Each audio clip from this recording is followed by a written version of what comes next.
नमस्कार, स्वागत है आप सभी का डीडी न्यूज में। आपके साथ इस वक्त के समाचार लेकर हाजिर हूं मैं संध्या शर्मा। आइए बुलेटिन की शुरुआत करते हैं हेडलाइंस के साथ। आरा और नवादा में रैली के बाद प्रधानमंत्री नरेंद्र मोदी का आज पटना में मेगा रोड शो।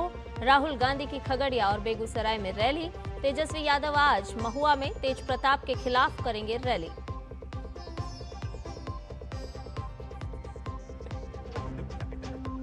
राष्ट्रपति द्रौपदी मुर्मू आज से 3 दिन के उत्तराखंड दौरे पर। हरिद्वार में पतंजलि विश्वविद्यालय के दीक्षांत समारोह में बतौर मुख्य अतिथि हुई शामिल।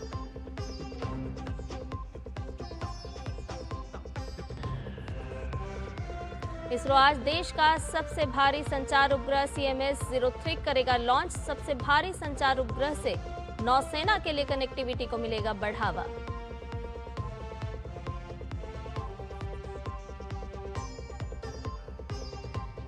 मैक्सिको में सुपरमार्केट में हुए धमाके में कम से कम 23 लोगों की मौत, 11 लोग हुए घायल। मृतकों में बच्चों की संख्या ज्यादा।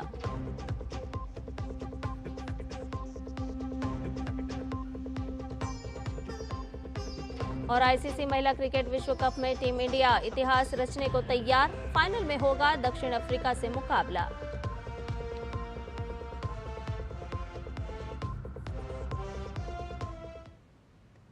आइए सभी खबरों को विस्तार से जानते हैं। बिहार में पहले चरण के मतदान से पहले आज धुआंधार रैलियां हो रही हैं।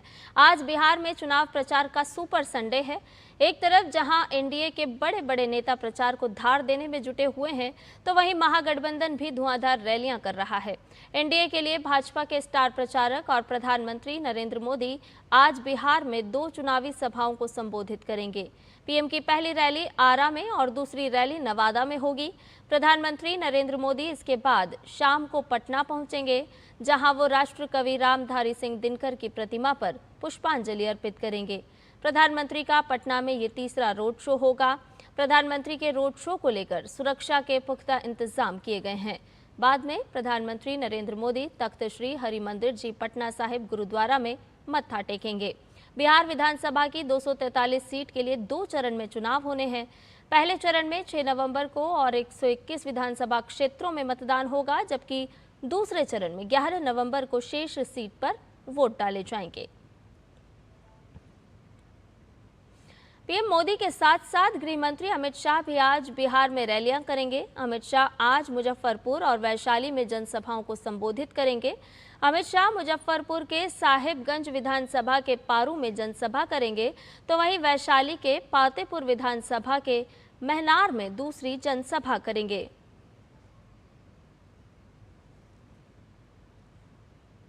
वहीं एनडीए के नेताओं में लोक जनशक्ति पार्टी रामविलास के नेता चिराग पासवान आज महाराष्ट्र के मुख्यमंत्री देवेंद्र फडणवीस के साथ कुढ़नी में जनसभा को संबोधित करेंगे।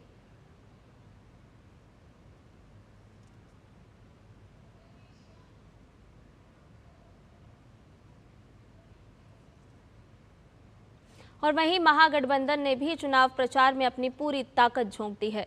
महागठबंधन में शामिल सभी दल जोर शोर से चुनाव प्रचार में जुटे हुए हैं। लोकसभा में विपक्ष के नेता राहुल गांधी बेगूसराय और खगड़िया में 2 रैलियों को संबोधित करेंगे।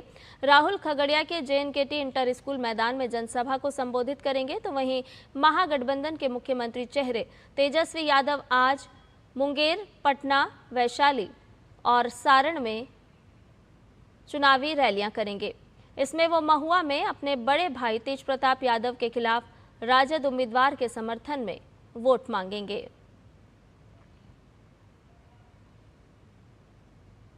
भारतीय जनता पार्टी के भाजपा को जानो अभियान के तहत विदेशी राजनयिकों का एक प्रतिनिधिमंडल बिहार दौरे पर है। Japan, Indonesia, Denmark, Australia, Britain, Bhutan और दक्षिण अफ्रीका के दूतावासों के अधिकारी आज और कल बिहार में बीजेपी के चुनाव प्रचार को करीब से देखेंगे। इस दौरे का मकसद विदेशी राजनयिकों को भारत की लोकतांत्रिक प्रक्रिया और बीजेपी के संगठनात्मक ढांचे से अवगत कराना है। प्रतिनिधिमंडल बीजेपी के वरिष्ठ नेताओं से मुलाकात करेगा और विभिन्न विधानसभा क्षेत्रों में चुनाव प्रचार की गतिविधियों का निरीक्षण भी करेगा। इससे पहले ऐसे ही दल गुजरात, हिमाचल प्रदेश और राजस्थान के विधानसभा चुनाव के दौरान भी बीजेपी के प्रचार अभियान को देखने पहुंचे थे। बिहार के मोकामा में जनसुराज पार्टी के समर्थक दुलार चंद यादव की हत्या के मामले में पुलिस ने बड़ी कार्रवाई की है। पुलिस ने देर रात मोकामा से जदयू उम्मीदवार अनंत सिंह समेत 3 लोगों को गिरफ्तार किया है। ये गिरफ्तारी पटना जिले के बाढ़ अनुमंडल से हुई है। पुलिस टीम उन पर दुलार चंद की हत्या के बाद से निगरानी रख रही थी और अब उन्हें गिरफ्तार करने के बाद पुलिस लाइन पटना लाया गया।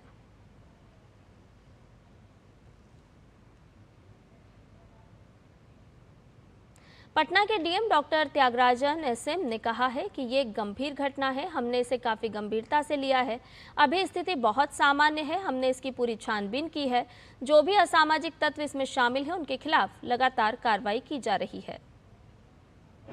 जो घटना हुई अति गंभीर घटना है, उस गंभीरता से हम लोगों ने लिया है। लगातार 2 दिन रात हम लोग भी कैंप किए हैं। अभी स्थिति बिल्कुल सामान्य है और क्योंकि इलेक्शन प्रोसेस से भी जुड़ा है, हम लोगों ने इसको पूरा छानबीन किया। इलेक्शन रिलेटेड एंगल को भी हम लोगों ने बहुत ही गंभीरता से और गहराई से देखा।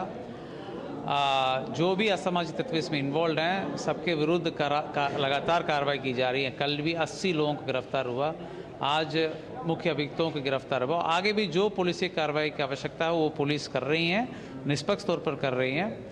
हम लोगों की तरफ से चुनाव को प्रभावित करने वाले व्यक्तियों को पहले से चिन्हित किया गया, उनके विरुद्ध कार्रवाई भी हुई है और लगातार और तेज़ी से होगी।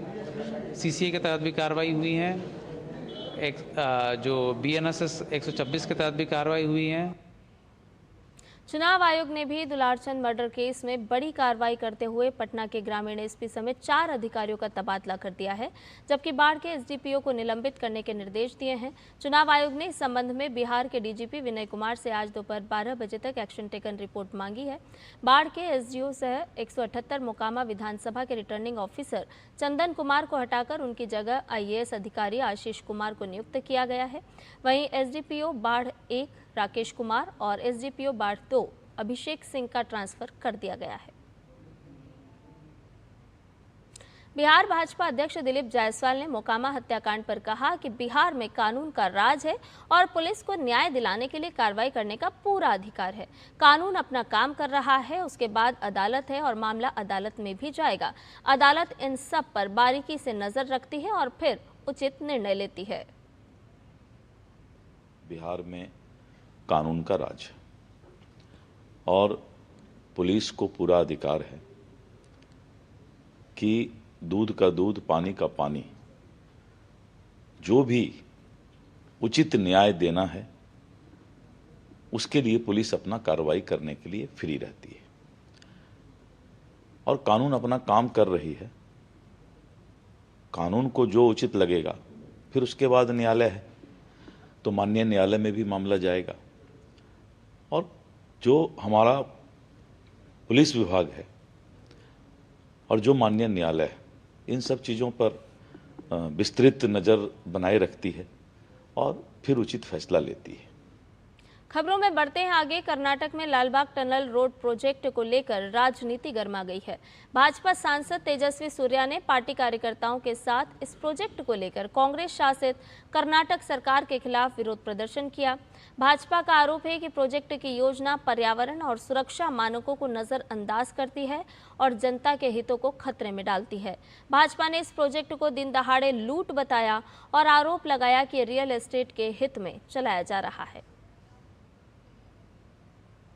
पंजाब के लुधियाना में पुलिस ने कई हिस्सों में समाचार पत्रों के वाहनों को रोककर तलाशी शुरू की। हिंदी, पंजाबी और अंग्रेजी समाचार पत्रों के वाहनों को पुलिस थानों के बीच ले जाकर जांच की गई। पुलिस की ये जांच रात 10 बजे से शुरू हुई और सुबह तक जारी रही। समाचार पत्र विक्रेताओं ने कहा कि उन्हें कुछ नहीं बताया गया, उनके फोन भी जब्त कर लिए गए। लुधियाना में सुबह 4 बजे से ही समाचार पत्रों के वाहन विभिन्न एजेंसियों में पहुंच जाते हैं और इनमें चंडीगढ़ से आने वाले वाहन और लुधियाना से जाने वाले वाहन शामिल हैं। लेकिन आज सुबह उन्हें थाने ले जाकर काफ़ी देर तक जांच की गई।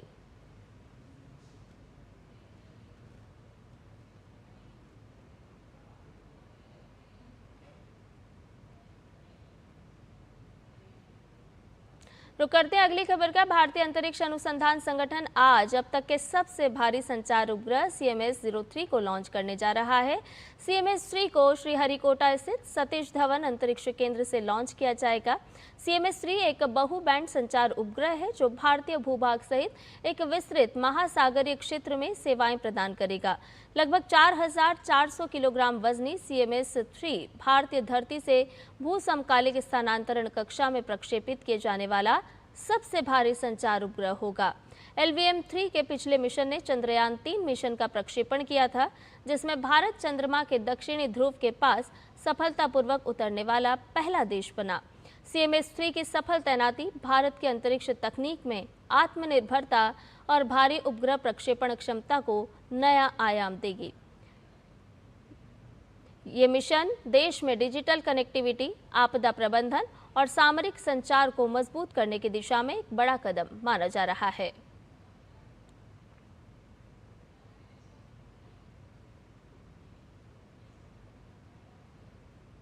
बहरीन के विदेश मंत्री अब्दुल लतीफ बिन राशिद अल ज़यानी आज भारत के 2 दिन के दौरे पर नई दिल्ली पहुंचेंगे। वो विदेश मंत्री डॉक्टर एस जयशंकर से भेंट करेंगे।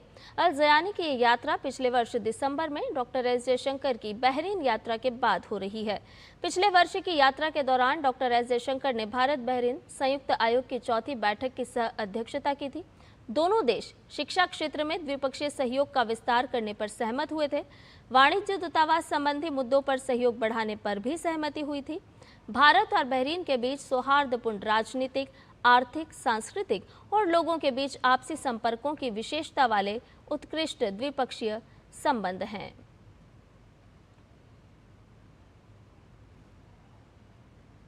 बुलेटिन में फिलहाल रुकने एक छोटे से ब्रेक के लिए जल्द हाजिर होंगे। मैं हूं देश का दिल, देश की धड़कन, गौरवशाली परंपरा, समृद्ध संस्कृति, अप्रतिम प्राकृतिक संपदा को सहेजे हुए स्थापना की 70वीं सीढ़ी पर सशक्त सक्षम नेतृत्व के साथ डॉक्टर मोहन यादव का अभ्युदय मध्य प्रदेश, अतुल्य मध्य प्रदेश।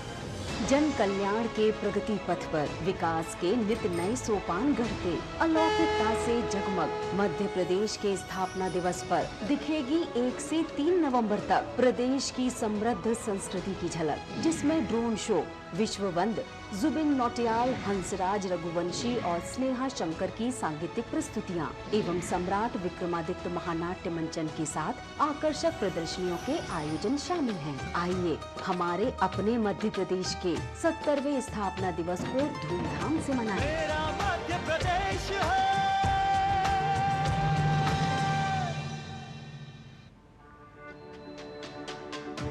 मेरी पसंद, मेरी पसंद,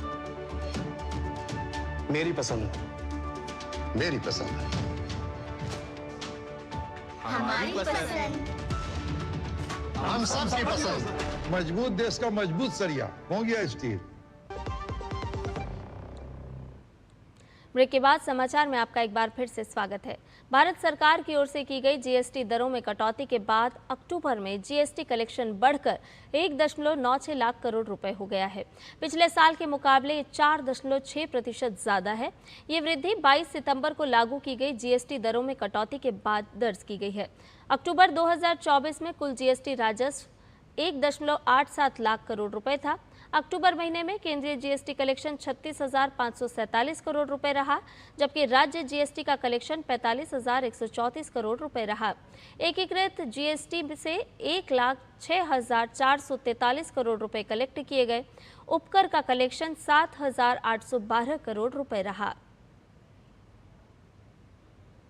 देश की आर्थिक दिशा पर अहम संकेत देते हुए एसबीआई रिसर्च ने कहा है कि वित्त वर्ष 2026 में जीएसटी से होने वाली आय सरकार के बजटीय अनुमान से ज्यादा होगी। रिपोर्ट के अनुसार राज्यों में कर दरों के पुनर्गठन के बाद भी जीएसटी से होने वाला कुल राजस्व मजबूत स्थिति में रहेगा। ये भारतीय अर्थव्यवस्था में कर प्रणाली की स्थिरता का संकेत देता है। रिपोर्ट ने यह आकलन जीएसटी परिषद द्वारा जारी विकास दर के अनुमानों के आधार पर किया है। सितंबर 2025 में लागू किए गए जीएसटी दर पुनर्गठन के तहत अब 4 स्तर की संरचना लागू है: 0%, 5%, 18 और 40%। रिपोर्ट के मुताबिक महाराष्ट्र को इस बदलाव से करीब 6% का लाभ होगा, जबकि कर्नाटक को 10.7% तक की बढ़ोतरी मिलेगी। रिपोर्ट में यह भी कहा गया है कि दरों के पुनर्गठन के बाद कुल मिलाकर राज्य नेट गेनर यानी लाभार्थी रहेंगे। वहीं जीएसटी 2.0 सुधार और मजबूत फेस्टिव डिमांड के चलते बीते महीने अक्टूबर में दो पहिया वाहनों की बिक्री में जबरदस्त उछाल आया है। टीवीएस मोटर ने बिक्री में 11% की वृद्धि की जानकारी दी। वहीं सुजुकी मोटरसाइकिल इंडिया ने भी अपनी बिक्री 8% बढ़ने की जानकारी दी है। टीवीएस मोटर द्वारा दी गई जानकारी के अनुसार कंपनी ने बीते महीने अक्टूबर में कुल 5,43,557 यूनिट्स की बिक्री की, जो कि कंपनी की बीते वर्ष की समान अवधि की 4,89,015 यूनिट्स से 11% की वृद्धि को दर्शाती है। कंपनी के अनुसार दोपहिया वाहन सेगमेंट में कुल 5,25,150 यूनिट की बिक्री हुई, जबकि बीते वर्ष की समान अवधि में कंपनी ने 4,78,159 यूनिट्स बेची थी। ये सालाना आधार पर 10% की वृद्धि को दर्शाता है। इसके अलावा कंपनी ने घरेलू बाजार में 4,21,631 यूनिट की बिक्री की, जो कि अक्टूबर 2024 की 3,90,489 यूनिट की तुलना में 8% की सालाना वृद्धि को दर्शा रहा है। दूसरी ओर सुजुकी मोटरसाइकिल इंडिया ने अक्टूबर में 1,29,261 यूनिट की बिक्री के साथ अपनी सबसे अधिक मासिक बिक्री दर्ज की। कंपनी ने बीते वर्ष अक्टूबर में कुल 1,20,055 यूनिट की बिक्री की थी, जो कि सालाना आधार पर 8% की वृद्धि को दर्शाता है। ऑटो एक्सपर्ट्स का मानना है कि जीएसटी 2.0 सुधारों से बाजार में स्थिरता आई है, जिससे ग्राहकों में खरीदारी को लेकर विश्वास बढ़ा है। और अब खबरें अंतर्राष्ट्रीय जगत से। उत्तरी मैक्सिको के एक सुपरमार्केट में हुए भीषण धमाके में 23 लोगों की मौत हो गई है, जबकि 11 लोग घायल बताए जा रहे हैं। मरने वालों में कई बच्चे भी शामिल हैं। ये धमाका सोनोरा राज्य की राजधानी हर्मोसिलो में स्थित वाल्डूज नाम के सुपरमार्केट में हुआ। धमाके के बाद मौके पर अफरा तफरी मच गई। घायल लोगों को तुरंत अस्पताल पहुंचाया गया है। सोनोरा राज्य के गवर्नर अल्फोंसो दुराजो ने बताया कि घटना की जांच के आदेश भी दे दिए गए हैं, ताकि विस्फोट के कारण और जिम्मेदार लोगों का पता लगाया जा सके। उन्होंने कहा कि जांच पूरी तरह पारदर्शी होगी। स्थानीय सुरक्षा अधिकारियों ने फिलहाल किसी हमले या हिंसक घटना से जुड़ी आशंका से इनकार किया है। राज्य सरकार ने जांच के आदेश दे दिए हैं। वहीं मैक्सिको की राष्ट्रपति क्लाउडिया शेनबाम ने पीड़ित परिवारों के प्रति अपनी संवेदनाएं व्यक्त की है। वहीं अगली खबर का रुख करते हैं। ब्रिटेन के कैम्ब्रिजशायर में ट्रेन में हुई चाकूबाजी में कई लोग घायल हो गए हैं। पुलिस ने मामले में 2 लोगों को गिरफ्तार किया है। ब्रिटेन के पीएम कीर स्टारमर ने घटना को बेहद चिंताजनक बताया और लोगों से पुलिस की सलाह मानने का अनुरोध भी किया। ब्रिटेन की गृह मंत्री शबाना महमूद ने भी चाकूबाजी की घटना पर दुख व्यक्त करते हुए कहा कि उनकी संवेदनाएं प्रभावित लोगों के साथ है।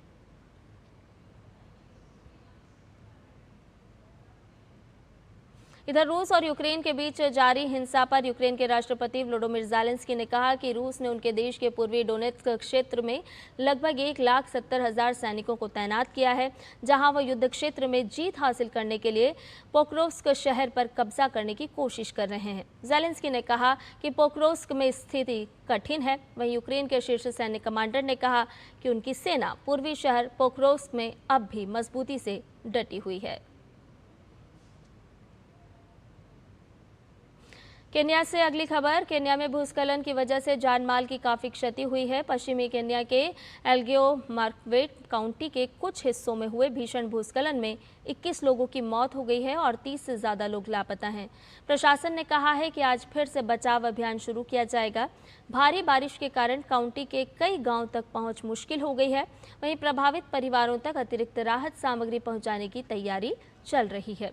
इसके साथ ही इमरजेंसी और राहत पहुंच सुनिश्चित करने के लिए क्षतिग्रस्त सड़कों की मरम्मत का काम भी जारी है। और आइए अब आपको सीधे लिए चलते हैं हरिद्वार, जहां राष्ट्रपति द्रौपदी मुर्मू पतंजलि विश्वविद्यालय के दूसरे दीक्षांत समारोह को संबोधित कर रही हैं। विश्वविद्यालय के कुलाध्यक्ष लेफ्टिनेंट जनरल गुरमीत सिंह जी, मुख्यमंत्री श्री पुष्कर सिंह धामी जी, विश्वविद्यालय के कुलाधिपति स्वामी रामदेव जी, कुलपति आचार्य बालकृष्ण जी, विश्वविद्यालय की डीन स्वाति देवप्रिया जी, अन्य गुणवन्य अतिथियों, शिक्षकगण, अधिकारीगण, अभिभावकगण और प्यारे विद्यार्थियों, देवियों और स्वजनों, सभी को नमस्कार। आज उपाधि प्राप्त करने वाले प्रत्येक विद्यार्थी को मेरी हार्दिक बधाई और आशीर्वाद भी। पदक प्राप्त करने वाले विद्यार्थियों की मैं प्रशंसा करती हूँ। विद्यार्थियों के जीवन निर्माण में सहभागी अध्यापकों और अभिभावकों को भी मैं बहुत बहुत बधाई देती हूँ। छात्राओं के अभिभावकों की मैं विशेष सराहना भी करती हूँ। मुझे ये जानकर हार्दिक प्रसन्नता हुई है कि आज उपाधि पाने वाले विद्यार्थियों में 64% संख्या बेटियों की है। पदक प्राप्त करने वाले बेटियों की संख्या छात्रों की तुलना में 4 गुना है। यहाँ शिक्षा प्राप्त कर रहे कुल विद्यार्थियों में बेटियों की संख्या 62% मुझे बताया गया है। ये केवल संख्या नहीं है, ये महिलाओं के नेतृत्व में आगे बढ़ने वाले विकसित भारत का अग्रिम स्वरूप है। साथ ही ये भारतीय संस्कृति की उस महान परंपरा का विस्तार है जिसमें गार्गी, मैत्रेयी, ओपाला और लोपामुद्रा जैसी विदुषी महिलाएं समाज को बौद्धिक और आध्यात्मिक नेतृत्व प्रदान करती थी। मुझे विश्वास है कि हमारी शिक्षित बेटियां अपनी आंतरिक शक्ति और प्रतिभा से भारत माता का गौरव बढ़ाएंगे। मैं केवल यहाँ बेटा जो है, बेटाएं यहाँ बेटे हैं लड़के, तो सोच रहे हैं कि बेटियों को ज्यादा प्रशंसा किया जा रहा है, लेकिन ऐसे नहीं है। आज समय आ गया है देश को आगे बढ़ने के लिए, क्योंकि यहाँ 140 करोड़ जनसंख्या भारत में है, उनमें से 50% महिलाएं हैं। जो हम सपने देख रहे हैं 2047 तक भारत को विकसित भारत बनाएंगे, तो बेटियां और भाइयों सभी का सहयोग चाहिए, क्योंकि केवल 50% बेटा प्रयास करेंगे और बेटियां पीछे रह जाएंगे तो विकसित भारत का सपना हुए तो अधूरा रह जाएगा। इसलिए आज जो बेटियां प्रयास कर रहे हैं, आज जो शिक्षक अभिभावक जो प्रयास कर रहे हैं, अनुष्ठान के जो प्रतिष्ठाता रामदेव जी जो प्रयास कर रहे हैं, मुझे लगता है ये उसका एक मात्र झलक है। देवियों और स्वजनों, लोक परंपरा में हरिद्वार का ये परम पावन क्षेत्र हरिद्वार के नाम से भी जाना जाता है। इस परंपरा के अनुसार ये पवित्र स्थान हरि यानी विष्णु के दर्शन के द्वार भी है, तथा हर यानी शिव के दर्शन का भी द्वार है। ऐसे पवित्र भूखंड में देवी सरस्वती की आराधना करने वाले विद्यार्थियों और आचार्यों बहुत सौभाग्यशाली है। हिमालय के इस अंचल से अनेक पवित्र नदियां तो निकलती ही है, यहाँ से ज्ञान गंगा की अनेक धाराएं भी प्रवाहित होती है। उनमें इस विश्वविद्यालय की एक अविरल धारा भी जुड़ गई है। प्यारे विद्यार्थियों, भारतीय संस्कृति के अनुसार आधुनिक शिक्षा को प्रोत्साहित करने वाले इस विश्वविद्यालय में शिक्षा प्राप्त करने का निर्णय आप सबने लिया। इससे आप सब एक महान सांस्कृतिक परंपरा का संवाहक बने हैं। इसके लिए मैं आप सबकी तथा आप सबके अभिभावकों को बहुत बहुत सराहना करती हूँ और धन्यवाद देती हूँ।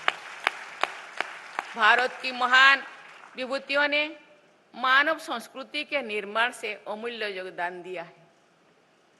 मुनियों से श्रेष्ठ महर्षि पतंजलि ने योग के द्वारा चित्र की, व्याकरण के द्वारा वाणी की तथा आयुर्वेद के द्वारा शरीर की अशुद्धियां दूर की हैं। उनको विनीत होकर करबद्ध प्रणाम करने की हमारी परंपरा है। उनके पवित्र नाम पर स्थापित इस विश्वविद्यालय के परिसर में मैं महर्षि पतंजलि को सादर प्रणाम करती हूँ। इस विश्वविद्यालय द्वारा महर्षि पतंजलि की महती परंपरा को आज के समाज के लिए सुलभ कराया जा रहा है। योग एवं आयुर्वेद के प्रचार प्रसार में इस योगदान की मैं सराहना करती हूँ। मुझे बताया गया है कि इस विश्वविद्यालय द्वारा योग पद्धति, आयुर्वेद एवं प्राकृतिक चिकित्सा के क्षेत्र में शिक्षा एवं अनुसंधान को आगे बढ़ाया जा रहा है। ये प्रयास स्वस्थ भारत के निर्माण में सहायक है। इसके लिए मैं आप सबकी सराहना करती हूँ। यहाँ का योग, आयुर्वेद को मैं बहुत दिनों से जानती हूँ। इसका लाभ थोड़ा बहुत मुझे मिला भी है। इसीलिए मैं बालकृष्ण जी और स्वामी रामदेव जी को बहुत बहुत धन्यवाद देना चाहती हूँ। प्रिय विद्यार्थियों, आपके विश्वविद्यालय की भारत केंद्रित शिक्षा दृष्टि के प्रमुख आयामों पर मेरा ध्यान गया, जिससे मैं बहुत प्रभावित भी हुई हूँ। ये आयाम है विश्व बंधुत्व की भावना, प्राचीन वैदिक ज्ञान एवं नूतन वैज्ञानिक अनुसंधान का समन्वय तथा वैश्विक चुनौतियों का समाधान। आपका विश्वविद्यालय भारतीय ज्ञान परंपरा को आधुनिक संदर्भ में आगे बढ़ा रहा है। आप सब इस ज्ञान यज्ञ के गौरवशाली सहयोगी है। वसुधैव कुटुंबकम का हमारे सांस्कृतिक आदर्श पृथ्वी एवं मानवता के समग्र कल्याण में अनुप्राणित है। आप सब ने इस मनोरम स्थान पर इस विश्वविद्यालय के आदर्शों के अनुरूप शिक्षा प्राप्त कर रहे हैं। आप सबके ये अनुभव क्या होगा, आप सबने पर्यावरण का संरक्षण करना तथा जीवन शैली को प्रकृति के अनुरूप ढालना मानव संप्रदाय के भविष्य के लिए अनिवार्य है। मुझे विश्वास है कि आप सब जलवायु परिवर्तन सहित अन्य वैश्विक चुनौतियों का सामना करने में सदैव तत्पर रहेंगे। इस विश्वविद्यालय की ध्येय दृष्टि की अभिव्यक्ति में सभी लोगों के सुखी रहने की कामना की गई है। सर्वमंगल की ये कामना हमारी संस्कृति की पहचान है। इस मंगल कामना से ही समरसता एवं समावेशी विकास का मार्ग प्रशस्त होता है। मुझे विश्वास है कि आप सभी विद्यार्थी समरसता के जीवन मूल्यों को कार्य रूप देंगे। सदाचार पर आधारित शिक्षा का प्रसार करने के लिए मैं आपके इस विश्वविद्यालय की सराहना करती हूँ। इस विश्वविद्यालय द्वारा योग एवं आयुर्वेद के शिक्षण को प्रमुखता दी जाती है। साथ ही विज्ञान एवं अध्यात्मों के समन्वय से शांतिपूर्ण जीवन शैली को अपनाने का मार्गदर्शन दिया जाता है। शिक्षा का ये मार्ग आपके जीवन निर्माण में सहायक है तथा हमारी पूरी समाज के लिए कल्याणकारी है। प्रिय विद्यार्थियों, श्रीमद् भागवत गीता के एक अध्याय में भगवान श्री कृष्ण ने दैवी सद्गुणों और समृद्धियों के विषय में भी बताया गया है। उन्होंने दैवी सद्गुणों में साध्य एवं तपो आर्जवन की शामिल किए हैं। साध्य का अर्थ निष्ठापूर्वक अध्ययन एवं मनन, तप का अर्थ है कष्ट सहते हुए भी अनेक कर्तव्यों का पालन करना। आर्यवन का अर्थ है अतःकरण एवं अंतःकरण एवं आचरण की सरलता। दीक्षांत के बाद भी साध्य की प्रक्रिया में आपको आजीवन संलग्न करना होगा। तथापि तपस्या और सरलता जीवन को शक्ति देने वाले मूल्य है। मैं आशा करती हूँ कि आप सभी विद्यार्थीगण श्रद्धाएं, तपस्या एवं सरलता के जीवन मूल्यों को अपनाकर अपने जीवन को सार्थक बनाएंगे। माँ गंगा के धरती पर अवतरण करके इस पावन क्षेत्र में शिक्षा प्राप्त करने वाले आप सभी विद्यार्थियों को भागीरथी की अमर कथा को अपने हृदय में स्थान देना चाहिए। अपने कठिन तपस्या के द्वारा माँ गंगा को धरती पर लाने के अपने संकल्प को उन्होंने सिद्ध किया था। मैं चाहूंगी कि आप सभी विद्यार्थीगण भागीरथी प्रयास को अपना आदर्श बनाकर जीवन निर्माण तथा राष्ट्र निर्माण से जुड़े अपने संकल्पों को सिद्ध करेंगे। व्यक्ति निर्माण से परिवार निर्माण होता है, परिवार निर्माण से समाज और राष्ट्र का निर्माण होता है। एक संस्कारवान व्यक्ति से साहस और शक्ति का संगम होता है। इस विश्वविद्यालय ने व्यक्ति निर्माण से राष्ट्र निर्माण का मार्ग अपनाया है। इसके लिए मैं विश्वविद्यालय से जुड़ी सभी लोगों की बहुत बहुत सराहना करती हूँ। मुझे विश्वास है कि इस विश्वविद्यालय के पूर्व, वर्तमान एवं भावी विद्यार्थीगण सदाचार के साथ स्वस्थ समाज एवं विकसित भारत के निर्माण में महत्वपूर्ण योगदान देंगे। मैं इस विश्वविद्यालय के प्रतिष्ठाता बालकृष्ण जी के बारे में बहुत समय तक मैं बोल सकती हूँ, लेकिन उनका देश प्रेम, उनका योग, ये केवल भारत में सीमित रहे, विश्व विदित है। आज उनके प्रेरणा से आज भारत जून 21 को योग दिवस पूरा विश्व में योग दिवस के रूप में मनाया जा रहा है। और आज केवल मनाया नहीं जा रहा है, इससे लोगों को बहुत शारीरिक मानसिक फायदा भी होता है।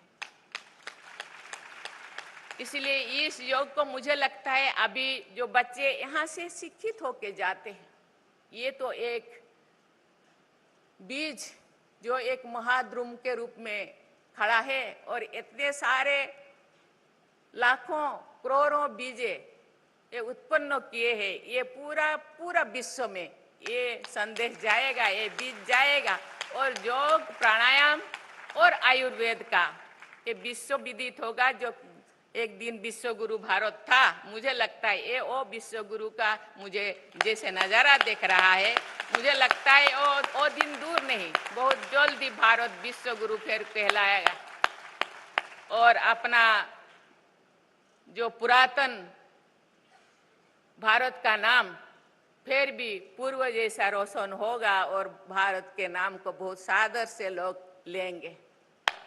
एक बार फिर मैं आप सभी विद्यार्थियों को आशीर्वाद देती हूँ तथा आप सभी के स्वर्णिम भाव भविष्य के लिए हृदय से मंगल कामना करती हूँ। धन्यवाद। जय हिंद, जय भारत। तो राष्ट्रपति द्रौपदी मुर्मू का संबोधन अभी आप सुन रहे थे, जो कि पतंजलि विश्वविद्यालय के दूसरे दीक्षांत समारोह को संबोधित कर रहे थे। इस मौके पर उन्होंने छात्राओं की प्रशंसा की, विश्वविद्यालय की प्रशंसा की। उन्होंने कहा कि बड़ी संख्या में यहाँ पर छात्राएं मौजूद हैं, ये जानकर मुझे काफ़ी प्रसन्नता हो रही है। उन्होंने कहा कि विश्वविद्यालय जिस तरह से भारतीय ज्ञान परंपरा को लगातार आगे बढ़ा रहा है, वो निश्चित तौर पर विश्व पटल पर भारत की पहचान को और भी मजबूत करेगा। और आइए अब आपको सीधे लिए चल रहे हैं बिहार के मुजफ्फरपुर, जहाँ पर गृह मंत्री अमित शाह चुनावी जनसभा को संबोधित कर रहे हैं। कर हत्या की। अगर फिर से लालू के बेटे सीएम बनते हैं तो बिहार में 3 नए मंत्रालय खुलेंगे। एक मंत्री बनेगा अपहरण का इंडस्ट्री चलाने वाला मंत्री, दूसरा बनेगा रंगदारी चलाने वाला मंत्री और तीसरा बनेगा अपहरण और खून को बढ़ावा देने वाला मंत्री। और अगर आपने नीतीश जी और मोदी जी के नेतृत्व में सरकार बनाई तो बाढ़ मुक्त बिहार के लिए मंत्रालय बनाया जाएगा। बाढ़ मुक्त बिहार के लिए भाइयों बहनों, लालू जी और सोनिया जी दोनों को देश की चिंता नहीं है। लालू जी की इच्छा है कि उनका बेटा सीएम बने और सोनिया जी की इच्छा है उनका बेटा पीएम बने। मगर मैं मुजफ्फरपुर वालों दोनों को बताने आया हूं, ना तेजस्वी सीएम बन सकते हैं, ना राहुल पीएम बन सकते हैं, क्योंकि जगह ही खाली नहीं है। यहां नीतीश बाबू सीएम है और दिल्ली में नरेंद्र मोदी पीएम है। आपकी इच्छा पूरी होने वाली नहीं है। हमारे दो नेताओं ने, नरेंद्र मोदी जी ने गरीब महिलाओं को धुएं वाले चूल्हे से मुक्ति दिलाई और नीतीश जी ने बिहार की गरीब महिलाओं को जंगल राज से आजादी दिलाई है।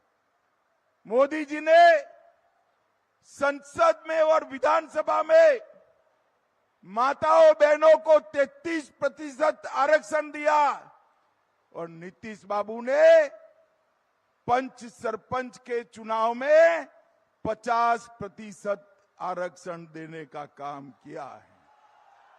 और ये दोनों की जोड़ी ने ही बिहार के गांव-गांव में, घर घर में बिजली पहुंचाई और नए विद्युत प्लांट भी लगाए हैं। भाइयों बहनों, मैं यहां आया हूं तब आपको पूछना चाहता हूं, मुझे जरा जोर से बताइए, ये कश्मीर जो है हमारा है या नहीं है? जोर से बोलिए, है या नहीं है? धारा 370 हटानी चाहिए थी या नहीं हटानी चाहिए थी? आजादी के 70 साल तक एक कांग्रेस, आरजेडी, सपा, बसपा, ममता, ये सभी लोग धारा 370 को हटाने नहीं देते थे। मोदी जी ने 5 अगस्त 2019 को धारा 370 का खात्मा कर कश्मीर को भारत के साथ जोड़ दिया। भाइयों बहनों, सोनिया, मनमोहन, लालू के जमाने में जब आतंकवादी हमले होते थे तब आतंकवादियों को बिरयानी खिलाई जाती थी। अभी पुलवामा में, उरी में और अंत में पहलगांव में आतंकी हमले हुए, अंत में पहलगांव में हुआ।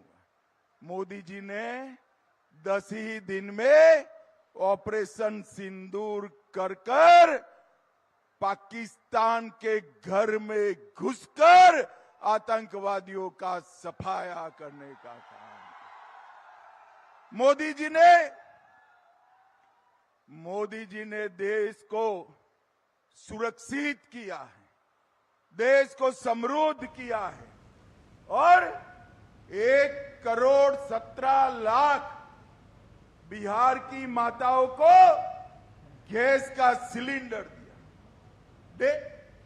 तो बिहार के मुजफ्फरपुर में जमकर गरज रहे हैं गृह मंत्री और भारतीय जनता पार्टी के स्टार प्रचारक अमित शाह। उन्होंने साफ तौर पर चुनावी जनसभा को संबोधित करते हुए कहा कि किस तरह से लालू और सोनिया गांधी अपने अपने बेटों को सीएम और पीएम बनाना चाहती है, लेकिन इसके साथ साथ उन्होंने ये भी कहा कि जनता का किस तरह से उन्हें साथ मिल रहा है और ना तो सीएम की कुर्सी खाली है और ना ही पीएम की कुर्सी खाली है। उसके साथ साथ गृह मंत्री ने ये भी गिनाया कि किस तरह से भारतीय जनता पार्टी और एनडीए की सरकार लगातार विकास की ओर आगे आगे बढ़ रही है। उन्होंने 3 मंत्रालयों का भी जिक्र किया कि अगर लालू के बेटे मुख्यमंत्री बिहार में बन जाते हैं, हालांकि बनेंगे नहीं लेकिन बन जाते हैं, तो वो किस तरह से भ्रष्टाचार के मंत्रालयों की शुरुआत करेंगे। और साथ ही साथ उन्होंने ये कहा कि नीतीश बाबू की सरकार एक बार फिर एनडीए के साथ जब सत्ता में आएगी तो उन्होंने बताया कि बिहार में बाढ़ मुक्त मंत्रालय की शुरुआत होगी और भी कई सारी योजनाओं का जिक्र गृह मंत्री अमित शाह चुनावी जनसभा में करते हुए। फिलहाल के लिए इतना ही, मुझे दीजिए इजाजत, नमस्कार।